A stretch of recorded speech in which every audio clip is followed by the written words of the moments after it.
If you are building a business but not enjoying your life, you're not doing it right. I'm sorry to tell you that, but there is no reason that you should be living every moment of your life chaotic and frantic and stressed out with the hope that one day, once your business is successful, it'll all even out. There's no reason that when your kids come up to you to tell you the story of their day, that you find yourself drifting off to an email that you forgot to send. That is not a way to live. And it is not the way you have to live in order to build a successful business. A lot of coaches will tell you, oh, once you reach success, that's when you enjoy your life. And that's just simply not true. There are so many ways to enjoy life right now, in this moment, in the building process. Even though there is some difficulty and some challenges that you have to overcome, it doesn't mean that you have to overcome them while stressed, while eating poorly, while forgetting to exercise, while forgetting to be you, who you are at your core. I want to help you overcome all of those challenges and still give back to you. And that's what we're going to go over in today's video. Let's get right to it. The very first way is something you're going to tell me you don't have time for. And I am telling you, if you don't make time for this, you are going to suffer and your business is going to suffer. And that is moving your body. I'm not saying that you have to do some intense workout that's just too much for you. I'm saying that you need to be consciously and actively moving your body every day, even if it's just for 20 minutes. And I don't mean walking the laundry up and down the stairs, and that's your reason for moving your body. No, there's things that we have to do every day to move our body anyway, thank God. Otherwise, we might become complete couch potatoes like you see in WALL-E. I mean intentionally planning time, 20 minutes at least every day, where you can be walking or swimming or stretching or doing something that fuels your physical body, because by fueling your physical body, you fuel your mental and emotional well-being as well. And that is what helps you to be more sustained throughout all of your business growth. Now, when it comes to moving your body, I am really not asking you to look like you really know what you're doing when it comes to working out. I think we have these images of people at the gym that we want to be more like, right? The ones who understand every machine, who have this perfectly sculpted body, who do everything so well, and they look really beautiful while they do it. I don't want that to be you. I want people to notice that you look the most relaxed at the gym. That is the mentality that I want you to take on with you with whatever movement you are doing. If it's stretching, if it's swimming, if it's walking. We are not power walking. We are walking peacefully. I want you to think of your workout almost like a meditation.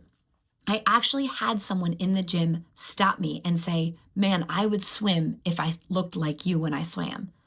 I am not an expert swimmer. I just am not trying to look like a professional. I know I'm not Katie Ledecky. I don't need to be Katie Ledecky. I need to be Sierra Vendel swimming laps in a way that is calming and relaxing and soothing to my soul.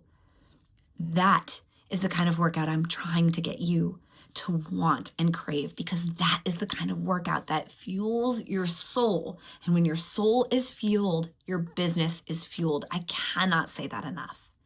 So think of something that you can do today that will only take you at least 20 minutes. If you have more time, please do it. But 20 minutes of your time that you can enjoy the process of moving your body. Maybe it's a yin yoga, which is a very long, stretchy yoga. Maybe it's to find a YouTube video that helps you stretch a part of your body that's really sore. Maybe it's going for a walk and just breathing in the fresh air. That can do wonders for your mind and your body and your soul. But you need to find a soul care workout. And when you're there and you start to find yourself drifting and telling yourself, oh, you're not doing that well enough. Do you have your posture straight? Did you move your arm the exact way that it's supposed to be moved? Are you cupping your hands enough? Whenever those thoughts start to come to your mind, take a deep breath and say, I am doing this the exact way that I need to be doing this. and get back to a state of peace in the movement. The next way that you can become more intentional is through your breath. Breathing is a beautiful way to come back to the present moment. So whenever you're in a place where you find yourself drifting off and you're not soaking in the beautiful child or pet or person or atmosphere in front of you, take a deep breath, a really deep cleansing breath. Let it be the longest breath that you've taken all day, as deep as you can,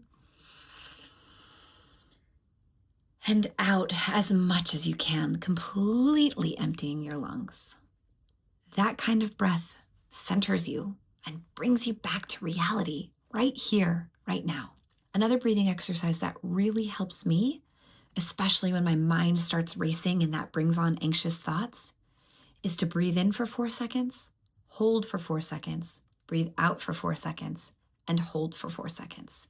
This is actually something that Navy SEALs are taught in times of stress to help bring them back and center themselves. That's because it's a mix between both breath, which helps center you, and concentration. Your mind is focusing on the counting, not on the 1,000 thoughts that you have. And doing that brings you back to the next moment. I have 2 other little tricks that I use when I find my mind start racing. One is to ask myself, what's my next thought? Because ask yourself that. What is your next thought? Whoa, I lost my train of thought. That's because when you ask yourself, what is your next thought? Your mind can't answer it. It's kind of beautiful. It shows us that our mind is in control of everything that we are thinking. And so if you simply ask, what's my next thought? It kind of gives your brain a pause. And then you get to choose what to fill that next thought with. And you get to decide to fill it with peace and goodness and gratitude. You can remind yourself, all of this good happened to me. I didn't even deserve it, and yet it happened to me.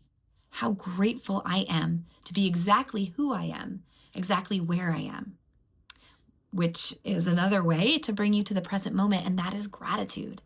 Gratitude will help center you, help remind you of what is good, and help to release anxiety. Plus, gratitude naturally releases good feeling hormones inside of us to help bring you out of a state of anxiety and funk.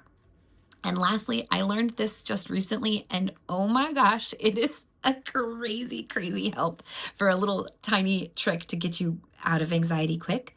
And that is to take your fingers and put them in your ears and swirl them as if it was a Q-tip. I don't know what it is. It makes a little white noise. It gets rid of the ringing if you have that like me. I think it's kind of like when you rub a dog behind its ears and you hit that spot that they just melt. That's what this does. Give it a shot. Pause this video and just go for it. Oh man. It's magic Zen. I don't even understand how it works. Here's the thing. I need you to know that this is not forever. The thing that you are going through right now, you are stronger than it, and you are fully capable of making your way through it. I'm not saying that it's going to end tomorrow. I'm not saying that it's going to end next week. This could be with you for a short season, but it is a short season, and it is just a season. We all have the power within us to overcome whatever anguish and stress and burnout that we're experiencing. Don't be upset with yourself. Don't beat yourself up. That will only delay the recovery process. Instead, take a deep breath. Remind yourself that you're human and that we all go through these moments of burnout.